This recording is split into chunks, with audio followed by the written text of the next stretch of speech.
Hello guys, स्वागत है आपका हमारे चैनल एजुकेशन लाइब्रेरी में। तो गाइज आपने देखा होगा कि बहुत सारे कंपटीशन एग्जाम में कोशिका से रिलेटेड कुछ क्वेश्चंस होते हैं। तो आइए आज इस सेशन में हम लोग कोशिश करते हैं कि उन सारे प्रश्नों का हल हम ढूंढ सके। तो आपका ज़्यादा समय नहीं लेते हुए आइए स्टार्ट करते हैं आज के सेशन को। तो आज बात करते हैं कोशिका विज्ञान के बारे में।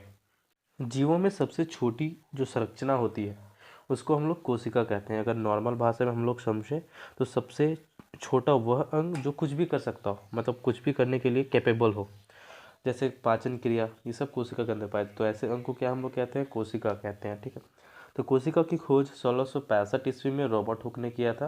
और उन्होंने इसे पहली बार कहाँ पाया था? तो बोतल के कॉर्क में पाया था। कॉर्क में। ये याद रखने वाली बात है। ये क्वेश्चन जो है एग्जाम में हमेशा पूछता है कि कोशिका पहली बार कहाँ पाया गया था। तो बोतल के कॉर्क में पाया गया था। किसने पाया था कोशिका को? तो रॉबर्ट हुक ने पाया था। उसके बाद जो कोशिका है, ठीक है, इसका सिद्धांत दिया हुआ आया था 1838 में और 9 में। कोशिका का सिद्धांत 1838 और 9 में आया था। किसने दिया था? तो प्रसिद्ध वैज्ञानिक एमजे स्लाइडेन और थियोडर स्वान ने दिया था। तो कोशिका के सिद्धांत में कौन सी बातें कही गई थी? तो ये बात कही गई थी जो मतलब कि जो प्रत्येक जीव है, प्रत्येक जीव की जो उत्पत्ति होती है वो कोशिका से होती है, जो पहला बात बताया गया था। और दूसरा ये बताया गया था कि प्रत्येक जीव का जो शरीर होता है ये क्या अनेक कोशिकाओं से मिलकर बना होता है। तो ये बातें किसने कही थी? तो स्लाइडेन ने कहा था और थियोडर स्वान ने किया था। कोशिका सभी जीवों और पौधों में पाई जाती है। तो मैंने बताया कि कोशिका जो है सभी जीवों एवं पौधों में पाई जाती है। कोशिका में जनन क्षमता भी होती है। तो मानव शरीर में लगभग कितने कोशिकाएं पाए जाते हैं? तो लगभग 5000 अरब कोशिकाएं पाए जाते हैं मानव शरीर में। अगर हम सबसे बड़ी कोशिका की बात करें तो शुतुरमुर्ग के अंडे में पाया जाता है सबसे बड़ा कोशिका, जबकि सबसे जो लंबी कोशिका है तंत्रिका तंत्र में पाई जाती है। अगर हम लोग इस पे मानव में बात करें तो मानव में सबसे बड़ा जो कोशिका है वो फीमेल के ओवम में पाया जाता है। सबसे लंबा कोशिका ब्रेन में न्यूरॉन में पाया जाता है। और जो सबसे छोटा कोशिका है वो स्पर्म में पाया जाता है, मेल के स्पर्म में पाया जाता है। अब देखिए, कोशिका के संख्या के आधार पर जीव को दो प्रकार से बांटा गया है। एक होते हैं बहुकोशिकीय जीव, एक होते हैं एक कोशिकीय जीव। तो नाम से यहाँ पे स्पष्ट हो रहा है कि एक कोशिकीय जीव कहने का मतलब वह इसके अंदर वो जीव आएंगे जिनका जो शरीर का निर्माण है सिर्फ एक कोशिका से मिलकर बना होता है। ठीक है। ये कहने का मतलब ये हुआ कि जिस जीव का शरीर का निर्माण एक कोशिका से होता है वो एक कोशिकीय जीव कहलाते हैं। जैसे इसमें देख लीजिए, अगर एग्जाम्पल के तौर पर समझना चाहे तो अमीबा, यूक्लिना, प्लाज्मोडियम, पैरामीशियम आदि, ये सब जो है एक कोशिकीय जीव हैं। अब बहु किसको जीव की बात करें तो जैसे कि मैंने बताया कि नाम से स्पष्ट होता है, बहु कहने का मतलब बहुत सारी कोशिकाओं से मिलकर बना होता है जिन जीवों का शरीर, वो उससे कहते हैं बहुकोशिकीय जीव। इसमें मनुष्य आते हैं, मेंढक, मछली और जितने भी जीव जंतु हैं, पेड़ पौधे हैं, सभी क्या है? तो बहुकोशिकीय जीव हैं। जैसा कि आप ये डायग्राम में मतलब एक इसमें देख सकते हैं कि ये जो है ये एक कोशिकीय जीव है। जैसे कि अमीबा हो गया, बैक्टीरिया हो गया, ये सिर्फ जो है इस एक कोशिका से मिलकर बने होते हैं। और ये है मल्टी सेक्युलर ऑर्गेनिज्म, मतलब ये बहुकोशिकीय जीव है। जैसे कि हिरन हो गया, पेड़ पौधे हो गए। ठीक है। तो आगे बात करते हैं हम कोशिका को दो भागों में बांट विभाजित किया जाता है टाइप्स ऑफ सेल के बारे में। तो कोशिका को दो भागों में बांटा गया है, प्रोकैरियोटिक सेल, यूकैरियोटिक सेल। ठीक है। तो ये जो सेल होता है, ठीक है, ये विकसित सेल होते हैं। ये विकसित सेल होते हैं, इसमें केंद्रक नहीं होता है। किसमें केंद्रक नहीं होता है? तो प्रोकैरियोटिक सेल में केंद्रक नहीं होता है। इस प्रकार का सेल शैवाल में और नील हरित शैवाल में पाए जाते हैं और बैक्टीरिया में भी पाए जाते हैं। ठीक है। अगर हम लोग यूकैरियोटिक सेल की बात करें तो ये पूर्णतः विकसित नहीं होते हैं, इसमें केंद्रक होता है। ठीक है, इसमें केंद्रक होता है। ये सभी प्रकार के जीव जंतुओं में पाए जाते हैं। कहाँ पाए जाते हैं? तो सभी प्रकार के जीव जंतुओं में पाए जाते हैं। अगर आप लोग दोनों को डिफरेंस से अधिकतर मतलब नज़दीक से समझना चाहें तो यहाँ पे देख सकते हैं, ये जो है ये है प्रोकैरियोटिक सेल। ठीक है। और ये है यूकैरियोटिक सेल। इसमें देख सकते हैं कि क्या डिफरेंसेस है। जैसा कि मैंने अभी बताया था कि ये मतलब प्रोकैरियोटिक सेल, जो प्रोकैरियोटिक सेल होता है वो शैवालों में पाया जाता है। तो शैवाल से मतलब ये पता नहीं लग रहा होगा कि शैवाल किसको कहते हैं, मन में होगा कि शैवाल क्या होता है आखिर। तो ये देखिए, ये हमने अपने नॉर्मल लाइफ में बहुत जगह पे देखा होगा, ये है शैवाल। ठीक है। अब आगे बात करते हैं हम लोग कोशिका की संरचना के बारे में कि आखिर कोशिका बना है कैसे, किन किन चीज़ों से मिलकर कोशिका का निर्माण हुआ है, उनके बारे में बात करते हैं। तो कोशिका भित्ति जो पहला कोशिका की संरचना में भाग लेती है वो है कोशिका भित्ति। कोशिका भित्ति मुख्य रूप से पौधों में पाई जाती है। तो कोशिका भित्ति कहाँ पे पाई जाती है, तो प्लांट्स में पाया जाता है कोशिका भित्ति, ठीक है। और यह सेलुलोज का बना होता है। कैसे का बना होता है, सेलुलोज का बना होता है। यह कोशिका को निश्चित आकृति एवं आकार बनाए रखने में सहायक होता है। जैसे कि आप देख सकते हैं ये जो साइड वाला है, ये हरा कलर जो आपको दिख रहा है, ये है कोशिका भित्ति। ये क्या कर रहा है कि चीज़ों को बाहर नहीं आने देगा, मतलब एक शेप बना के रखा हुआ है कि इस जो भी चीज़ रहेगा इसके अंदर ही रहेगा, ठीक है। तो मतलब ये कोशिका का आकार बना के रखता है। अब दूसरा बात करते हैं कोशिका झिल्ली के बारे में। इसको सेल मेम्ब्रेन्स कहते हैं इंग्लिश में, ठीक है। तो कोशिका के सभी अवयव एक पतली झिल्ली के द्वारा घिरे रहते हैं। इस झिल्ली को कोशिका झिल्ली कहा जाता है। ये देखिए, ये जो ब्लैक कलर का आपको दिख रहा है, मतलब कोशिका में जितने भी अवयव पाए जाते हैं, चाहे वो माइटोकॉन्ड्रिया रहे, गोल्गी बॉडी रहे, जो भी रहे, लाइसोसोम, राइबोसोम, ये सब क्या है कि एक झिल्ली के द्वारा घिरा हुआ रहता है। उस झिल्ली को हम लोग बोलते हैं कोशिका झिल्ली। इसका मुख्य कार्य क्या होता है, कोई भी चीज़ मतलब कोशिका के अंदर जाने वाला चीज़ या कोशिका से जो बाहर आने पदार्थों पर ये निर्धारण करता है, ठीक है। मतलब उसको नियंत्रित करता है कि कोई भी चीज़ कोशिका के अंदर नहीं जा सकता है और कोई भी चीज़ कोशिका के बाहर नहीं आ सकता है। आगे बात करते हैं तारक के बारे में। इसको हम लोग अंग्रेजी में सेंट्रोसोम कहते हैं। क्या कहते हैं, सेंट्रोसोम। इसकी जो खोज है बोबेरी ने की थी। यह केवल जंतु कोशिकाओं में पाया जाता है। तो सेंट्रोसोम कहाँ पाया जाता है, तो सिर्फ जंतु कोशिका में पाया जाता है। इसका खोज बोबेरी ने किया था। तारक के अंदर एक या दो कण जैसी रचना होती है जिसे सेंट्रियोल कहा जाता है। देखिए, एक या दो कण जैसी रचना होती है तारक के अंदर। ये जो आपको दिख रहा है, ठीक है, ये सेंट्रियोल्स है। समसूत्री विभाजन में यह ध्रुव का निर्माण करता है। जब समसूत्री विभाजन होता है, जब सेल डिवीजन होता है, तो ये क्या करता है, ध्रुव पोल का निर्माण करता है। आइए बात करते हैं अंतः प्रद्रव्य जालिका के बारे में, इंडोप्लाज्मिक रेटिकुलम, इंडोप्लाज्मिक रेटिकुलम के बारे में, ठीक है। तो यह एक केंद्रक झिल्ली से व दूसरी झिल्ली कला से संबंधित होता है। इस जालिका से कुछ भागों पर किनारे छोटी छोटी कलिकाएं लगी रहती हैं जिसे राइबोसोम कहते हैं। देखिए, राइबोसोम दो तरह का होता है। एक होता है स्मूथ राइबोसोम, एक होता है थोड़ा सा हार्ड रहता है। जो स्मूथ राइबोसोम होता है वो क्या करता है, वो चर्बी का निर्माण करता है, बोले तो फैट का निर्माण करता है। और जो हार्ड राइबोसोम होता है वो प्रोटीन का निर्माण करता है। इसका मुख्य कार्य उन सभी वसा और प्रोटीन का संरक्षण करना है जो कि विभिन्न झिल्लियों जैसे कोशिका झिल्ली, केंद्रक झिल्ली आदि का निर्माण करते हैं। मतलब कहने का मतलब इसका कार्य क्या है, तो उन सभी वसा कहने का मतलब फैट और प्रोटीन का संचरण करना है जो कि विभिन्न झिल्लियों जैसे कोशिका झिल्ली और केंद्रक झिल्ली आदि का निर्माण करते हैं। अब आइए देखते हैं राइबोसोम के बारे में। तो यह राइबो न्यूक्लिक एसिड नामक अल्प से बनी होती है।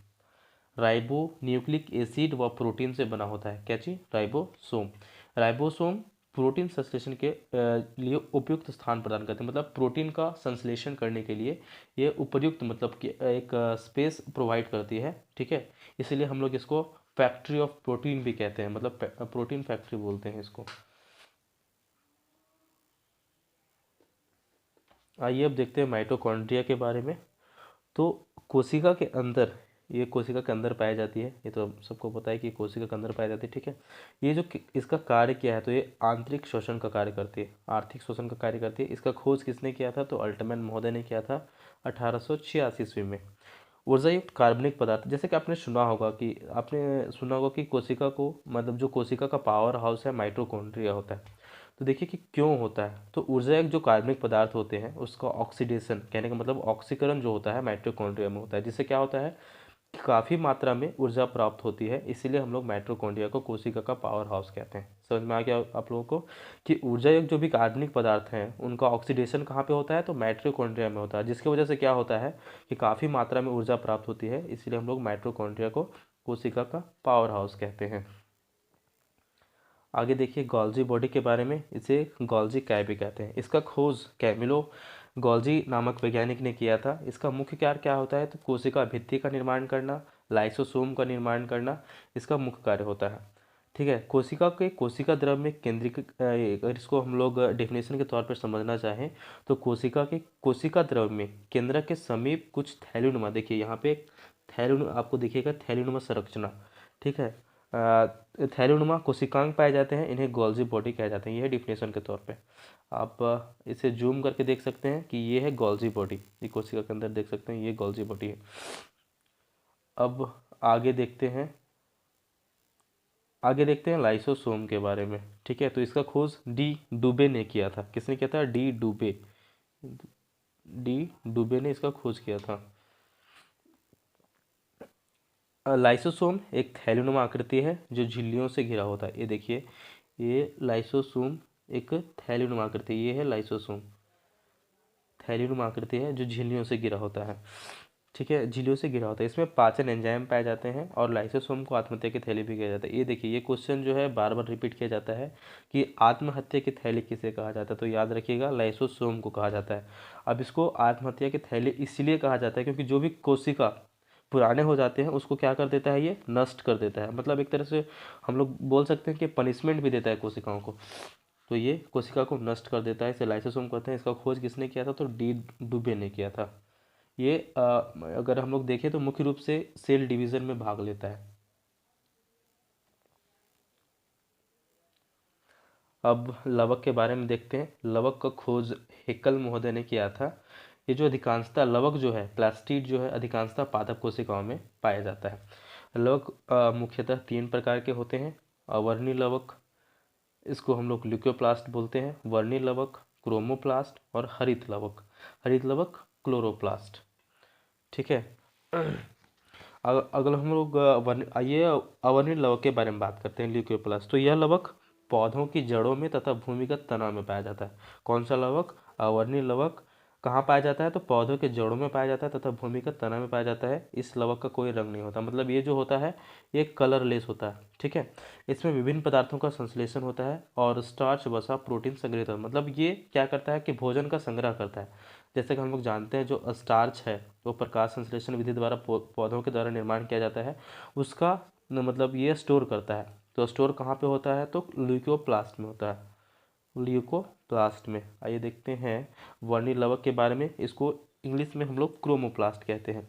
ये कलरफुल लवक होते हैं। कैसे होते हैं? तो ये कलरफुल प्लास्टिड होते हैं जो पौधों में पाए जाते हैं। यह अनेक प्रकार के फलों में भी पाए जाते हैं, जैसे मूलतः देखें तो गाजर में कैरोटीन लवक, टमाटर में लाइकोपीन लवक और चुकंदर में विटामिन लवक पाया जाता है। अब आता है हरित लवक, इसको बोलते हैं क्लोरोप्लास्ट। तो यह पौधे के पत्तियों एवं तना में पाया जाता है। ये क्या करता है? मुख्य रूप से प्रकाश संश्लेषण विधि द्वारा भोजन का निर्माण करता है। जैसे कि अभी मैंने आपको बताया था कि जो अवर्णीय लवक है वो क्या करता है? भोजन का संग्रह करता है। कहने का मतलब ये स्टोर करता है। और ये जो मतलब हरित लवक है ये क्या करता है? भोजन का निर्माण करता है। ठीक है, तो आगे देखते हैं केंद्रक के बारे में। इसको इंग्लिश में हम लोग न्यूक्लियस कहते हैं। तो केंद्रक का खोज रॉबर्ट ब्राउन ने किया था। किसने किया था? रॉबर्ट ब्राउन ने किया था। कोशिका के मुख्य भाग को केंद्र कहा जाता है, जिसमें डीएनए और आरएनए गुणसूत्र पाए जाते हैं। जो कोशिका का मुख्य भाग होता है, ठीक है, उसे हम लोग क्या कहते हैं? केंद्रक कहते हैं। आगे आपको चित्र में दिखाई देगा केंद्रक किस तरीके से होता है। गुणसूत्र पाए जाते हैं जो आनुवांशिकता के महत्वपूर्ण भूमिका निभाते हैं। केंद्रक अंडाकार, गोलाकार, चपटा आदि विभिन्न आकृतियों में होता है। जो केंद्रक का जो शेप होता है वो कैसा होता है? तो अंडाकार होता है, गोलाकार होता है, चपटा होता है और विभिन्न आकृतियों में भी पाया जाता है। आइए देखते हैं रसधानी के बारे में। इसका जो दूसरा नाम है रिक्तिका है। ठीक है, इसको रिक्तिका भी कहते हैं। यह कोशिका की निर्जीव रचना है। कैसी रचना है? निर्जीव रचना है। इसमें तरल पदार्थ भरे होते हैं। ये जो आपको दिख रहा है ये आप इसे आपके लिए जूम देखते हैं, जूम करके। ये जो है ये वैक्यूल है, इसे रसधानी कहते हैं। इसमें कैसा होता है? लिक्विड फॉर्म में कुछ पदार्थ भरे होते हैं, तरल पदार्थ भरे होते हैं। ठीक है, ये मतलब जंतु कोशिका में अनेक बहुत छोटी छोटी होती है। देखिए इसमें आपको बहुत सारे दिखेंगे, जैसे कि आप यहाँ पे देख सकते हैं। ये देखिए, ये एक दिखेगा आपको, ये दूसरा, ये तीसरा।